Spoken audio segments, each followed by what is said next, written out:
بسم اللہ الرحمن الرحیم۔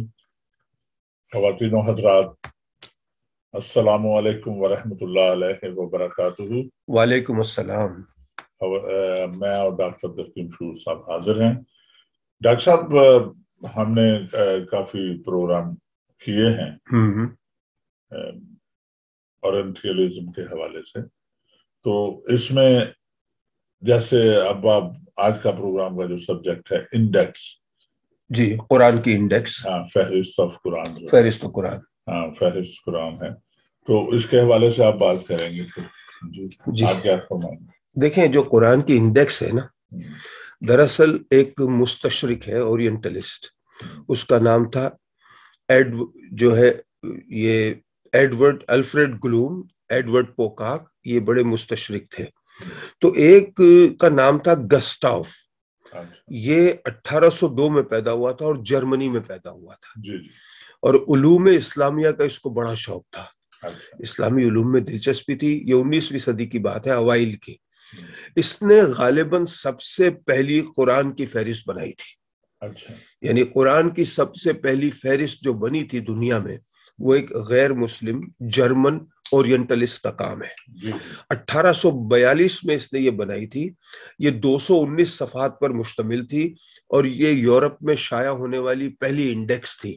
انڈیکس آج تو بے انتہا انڈیکس ہیں، بہت سے مسلمانوں نے بھی بنائی ہیں، لیکن اس زمانے میں تو عباس احمد جو ہے، انہوں نے اپنا ایک تحقیقی مقالہ لکھا ہے جو انٹرنیٹ پر میں نے پڑھا۔ وہ لکھتے ہیں کہ قرآن مجید کی قدیم ترین طبع شدہ فہرست کا نام انجم الفرقان ہے، جسے کلکتہ کے ایک شخص مصطفیٰ بن محمد نے مرتب کیا تھا۔ اس نے اس کا پیش لفظ فارسی میں لکھا تھا۔ اس حقیقت کے باوجود یہ کتاب ایک مسلمان مصنف نے مرتب کی اور ایک ایسے ملک میں چھپی جہاں مسلمانوں کی حکومت تھی، یعنی ہندوستان، جس کا سبق لفظ فارسی زبان میں تھا۔ چونکہ اسے فورٹ ولیم کالج کلکتہ، یعنی ایسٹ انڈیا کمپنی کا ذیلی ادارہ جو تھا، اس کے شعبہ طباعت نے طبع کیا تھا، لہٰذا اسے مغربی قرآنی تحقیق قرار دیا جا سکتا تھا۔ یہ کتاب متعدد بار دوبارہ طبع ہوئی اور وسیع پیمانے پر اس کا استعمال ہوا۔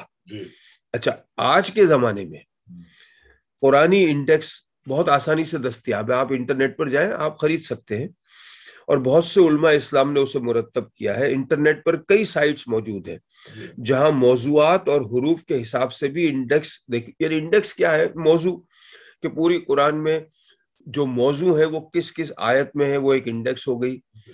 تو یا حروف جو ہے کہ الف جو ہے وہ کس کس جگہ پہ آیا ہے، کتنی مرتبہ آیا ہے، تو ایسی کئی موجود ہیں۔ مگر جول لاہیوم نے پہلی مرتبہ موضوعات کے اعتبار سے پہلی انڈیکس تیار کی تھی، یعنی کہ موضوع، طلاق کے موضوع پہ کون کون سی آیات ہوں گی، کہاں ہوں گی، روزے کی، نماز کی، وراثت کے حوالے سے۔ تو یہ 1878 میں شائع ہوئی تھی، اور اس کو دیگر جو مسلمان بعد میں محقق آئے، انہوں نے ماخذ کے طور پہ استعمال کیا۔ اچھا، یورپ اور امریکہ میں قرآن کے حوالے سے، اس کی تاریخ کے حوالے سے بہت دلچسپی ہے۔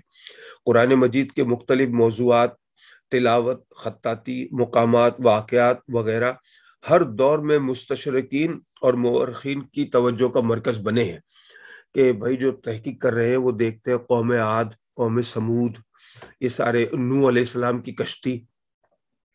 تو گسٹاویل نوویلد کے بوفرین، یہ وہ مستشرقین تھے جنہوں نے اس میدان میں ریسرچ کی اور کتابیں لکھی۔ ان میں سب سے زیادہ مقبول نوویلد کی ہوئی، اس کی کتاب 1860 میں شائع ہوئی، اور یہ مغرب کے مصنفین میں کافی مقبول ہے، گو کہ اس میں غلطیاں تھیں۔ اس کے بعد نام آتا ہے ایڈورڈ پوکاک کا۔ یہ ایک مستشرق تھا، برطانیہ کا تھا، اور اس نے بھی اسلام کے حوالے سے بہت کچھ لکھا۔ آکسفورڈ یونیورسٹی میں جب عربی کے شعبے کا قیام عمل میں آیا، تو پوکاک جو تھا وہ اس کا پہلا صدر بنایا گیا، عربی شعبے کا۔ 1936 میں صرف 1 سال کی مدت تک رہنے کے بعد پوکاک نے ترکی کا سفر کیا، اور زیادہ سے زیادہ علمی خزانے کتابوں کی صورت میں حاصل کیے۔ اس نے ترکی پورا چھان مارا، یعنی یہ ایک شوق ہوتا ہے۔ ایک اندازے کے مطابق عربی کے شعبے کے قیام سے پہلے پوکاک کے پاس 400 نایاب عربی کی کتابیں موجود تھیں. یعنی یہ جب تک یہ شعبہ نہیں بنا تھا، یہ صدر بھی نہیں بنا تھا، یعنی یہ اس کی اتنی دلچسپی تھی. اور حالانکہ یہ پوکاک جو ہے ذاتی طور پر اسلام کو صحیح مذہب نہیں سمجھتا تھا، مگر اس نے ان تمام من گھڑت اور جھوٹی کہانیاں جو اسلام سے وابستہ تھیں انہیں رد کر دیا. اور وہ من گھڑت قصے جو محمد صلی اللہ علیہ وسلم کی ذات سے وابستہ تھے وہ بھی اس نے رد کر دیے. اچھا، 1940 میں رائل سوسائٹی کے ممبر ایڈورڈ پوکاک جو ہے یہ 3 درخت لے کر برطانیہ آیا تھا. جب یہ ٹرکی اور سیریا گیا تو 3 درخت لایا جو اس سے پہلے برطانیہ میں نہیں تھے. اچھا. ہاں، یہ درخت انجیر اور پلین کے تھے جسے وہ شام سے لایا تھا. انجیر اس سے پہلے برطانیہ میں درخت نہیں تھا. ایڈورڈ پوکاک نے حلب سے عربی مخطوطات کے بیش بہا جو ذخیرے جمع کیے اور انجیر کے ایک درخت کے سائے میں جو وہ شام سے لایا تھا اس میں وہ بیٹھا کرتا تھا. اور یہ درخت آج بھی موجود ہے آکسفورڈ یونیورسٹی میں. عربی تصنیفات کے خلاصے اس نے کیے تاکہ مسلمانوں کے علمی مزاج اور علمی صلاحیتوں کا اسے اندازہ ہو. یعنی یہ اس کی اتنی دلچسپی تھی، انجیر کا درخت شام سے لایا ہے، اس کو یہاں پر اس نے بڑا ہوا اس کے سائے میں بیٹھتا تھا. اچھا، پوکاک نے دائی اسلام محمد صلی اللہ علیہ وسلم سے وابستہ ایک جھوٹی کبوتر کی کہانی بھی تھی ان سے وابستہ جو بہت چلتی تھی یورپ میں، اس کو اس نے رد کر دیا. اور اس کی تفصیل جو ہے جب ہم کارلائل کا مضمون پڑھیں گے، یہ بھی برطانوی مستشرق ہے، بڑا زبردست، اس کے مضمون میں اس کا ذکر کروں گا کہانی کا. اس کے بعد نام آتا ہے آلفرڈ گلولین کا. یہ عربی کا استاد اور اسلامی علوم کا اسکالر تھا. اس نے بھی آکسفورڈ یونیورسٹی سے ہی مذہب اور دیگر مختلف ایشیائی زبانوں کی تعلیم حاصل کی تھی. پہلی جنگ عظیم کے بعد فرانس پھر قاہرہ کے عربی اداروں میں اس نے ملازمت کی. برطانیہ میں بھی وہ مختلف عہدوں پر رہا. یونیورسٹی آف لنڈن کے اورینٹل اور افریقن اسٹڈیز میں یہ عربی کا پروفیسر تھا. اس کے علاوہ نیو جرسی کی پرنسٹن یونیورسٹی سے بھی اس کا تعلق رہا ہے. اس نے مسلمانوں سے صحیح معنوں میں تعلق اس وقت قائم کیا جب وہ برٹش کاؤنسل کی دعوت پر بیروت کی امریکن یونیورسٹی میں آیا اور یہیں سے اس کا مسلمان حلقہ احباب وسیع ہوا. عرب اکیڈمی دمشق اور ایل اکیڈمی بغداد نے اسے اعزاز بخشے اور اپنا رکن منتخب کیا. اس کے علاوہ استنبول یونیورسٹی نے اس کا انتخاب مسیحیت اور اسلامی دینیات کے موضوع پر پہلا غیر ملکی پروفیسر قائم کیا. اسے اسلام کے بارے میں کتب کا بہترین مصنف قرار دیا گیا جنہیں پینگوئن بکس نے شائع کیا ہے، اور انہی سے میں نے اس کی ایک کتاب لی تھی. اس کے علاوہ دی لیگیسی آف اسلام کا یہ مصنف جو تھا سر تھامس آرنلڈ، اس کی اس نے رفاقت بھی اختیار کی اور اس کی کتاب کا کئی زبانوں میں ترجمہ کیا. اسی نے ابن اسحاق کی کتاب سیرت رسول اللہ صلی اللہ علیہ وسلم کا ترجمہ کیا ہے جو لائف آف محمد کے طور پر 1955 میں شائع ہوئی تھی.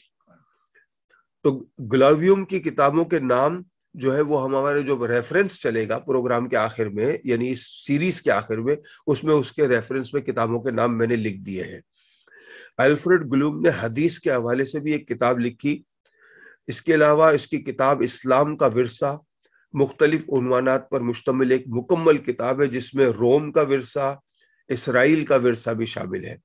الفریڈ گلوم کا یہ دعویٰ ہے کہ موجودہ یورپ کا معاشرہ اور تہذیب یہود کی بدولت ہے.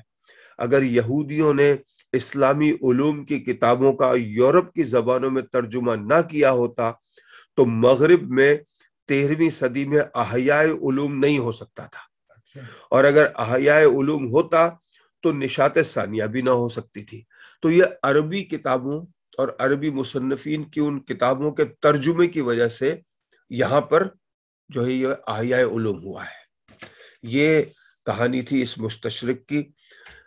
اگلی قسط میں انشاءاللہ کسی ایک اور مستشرق کے حوالے سے ہم بات کریں گے. پھر ملتے ہیں. اللہ حافظ.